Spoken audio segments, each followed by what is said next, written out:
여러분 안녕하십니까, 진성호입니다. 추석 연휴가 이제 시작됐습니다. 이재명 더불어민주당 대표의 구속영장 기각은 추석 연휴 내내 국민들의 밥상 위에 화제가 될 것 같습니다. 그런데 생각보다는 그 역풍이 간단치가 않습니다. 서울중앙지법 유창훈 영장전담 부장판사가 이재명 대표의 영장을 기각하며 이유를 밝혔는데 이례적으로 굉장히 길었습니다. 그런데 그 기각 이유서가 앞뒤가 맞지 않는다는 비판이 이어지고 있습니다. 검찰은 정당 대표라서 증거인멸을 이렇게 봐주는 것이냐며 구체적으로 판결의 문제점을 지적하고 있습니다. 이런 가운데 변호사들도 들고 일어났습니다. 한 변은 이 판결, 구속영장 기간이 왜 문제인지를 구체적으로 지적하고 나섰습니다. 이게 헌법에 보장된 국민들이 법 앞에 평등하다, 이 기준을 무너뜨리고 있다는 비판입니다.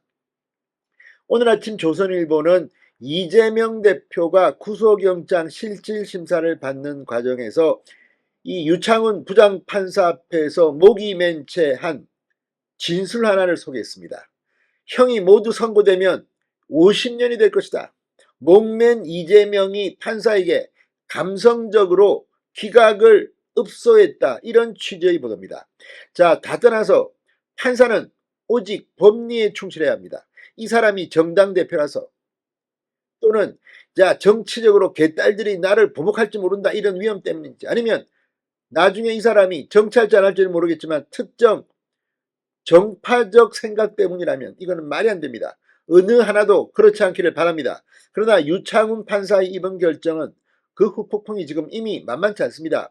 무엇보다 지금 이 판사의 이재명 기각, 영장 기각, 이재명 석방이 더불어민주당 의원들에게 대법원 원장의 표결에 영향을 미치려 했다면 이것 또한 상당히 비판을 받게 될 겁니다.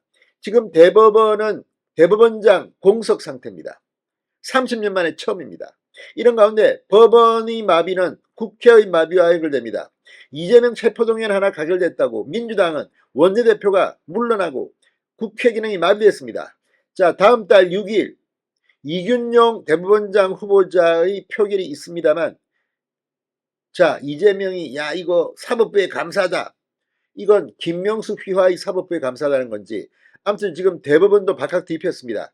이런 가운데 오늘 조선일보가 보도한 특종기사, 형이 모두 선고되면 50년이 될 것이라고 목맨 이재명이 유창훈 판사 앞에서 최후 진술을 했다는, 이건 상당히 놀랍습니다. 진성호의 융단 폭격 시작합니다. 이재명 더불어민주당 대표를 융단 폭격합니다. 방송에 앞서 아직 진성호 방송의 구독자가 아니신 분은 붉은색 구독 버튼 눌러주십시오. 더 좋은 방송으로 보답하겠습니다. 자, 이재명 대표가 26일 영장 실질심사에서 구속되지 않은 상태에서 방어만 할 수 있게 해달라고 최후 진술을 한 것으로 알려졌다고 조선일보가 보도했습니다. 유창훈 판사가 마지막 진술 기회를 주자 이재명 대표가 판사님의 결정이 저의 운명을 결정한다, 딱 하나만 부탁한다, 이렇게 말했다는 겁니다. 이 과정에서 이재명 대표는 목이 메었다고 조선일보는 보도했습니다. 이재명 대표는 당시 북한에 돈을 주는 중대범죄를 내가 왜 하나, 검찰에서 먼지털이식 수사를 했는데 내가 부정한 수익을 단 한 푼이라도 취득했다며 혐의를 부인했다고 합니다. 혐의를 부인하면 구속시켜야 됩니다. 범행을 자백하는 대개는 구속 안 시킬 수가 있습니다. 그런데 지금 이재명은 부인하는데도 영장을 기각했습니다. 이재명 대표는 수사받고 있는 사건에 대해 형이 모두 선고되면 한 50년은 받을 것이다, 내가 죽지 않는 한 끊임없이 반복될 수사다, 이렇게 말한 것으로도 전해졌다, 이렇게 조선일보는 보도합니다. 판사님의 결정이 저희 운명을 정한다, 나라를 왼쪽으로 문을 열 것인지 오른쪽으로 문을 열 것인지 그런 운명이 결정되는 일이라고 했다고 합니다. 근데 이건 지금 만약 이런 말에 판사가 흔들렸다면 이거는 법리가 아닙니다. 감성에 호소하는 것이고 정치적 성향에 따라서 판결하라고 지금 강요한 게 아니냐, 이런 비판이 제기될 수 있습니다. 자, 이재명은 유 판사에게 딱 하나만 부탁하는데 방어만 할 수 있게 해달라, 제가 조그만 방에 혼자 있으면서 검사 수십 명이 덤비는데 어떻게 방어를 하겠나, 이렇게 말했다고 전해졌습니다. 자, 이거 보면 정말 설마 판사가 그전에 이재명 측하고 내통하지는 않았겠죠. 참 이게 영장심사에서 이재명이 한 말이고 그 결과대로 영장이 기각됐다고 한다면 정말 대한민국 사법부에 대해서는 실망을 금할 수가 없습니다. 자, 한반도 인권과 통일을 위한 변호사 모임 한변이 이재명 대표 구속영장 기각을 규탄하는 성명을 발표했습니다. 조목조목 눈길이 갑니다.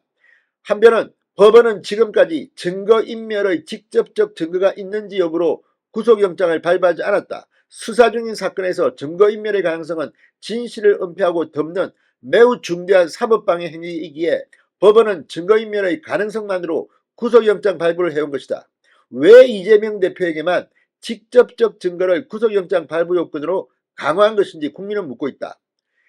결론을 정해놓고 이유를 꽤 맞추다 보니 앞뒤가 안 맞는 설실을 하고 있는 것은 아닌지 의심하고 있다. 자, 이 말에 해답이 있습니다. 왜 이재명만 특별 대우를 하느냐? 정당 대표는 이런 말을 왜 하느냐? 그렇다면 일반 국민들은 서민은 다 감방에 가야 하는 것인지. 아무튼 유창훈 부장판사의 이재명 영장 기각이 추석 연휴 내내 민주당에게는 엄청난 후폭풍이 될 것을 한번 전망해봅니다. 진성호의 융단 폭격이었습니다. 여러분 감사합니다.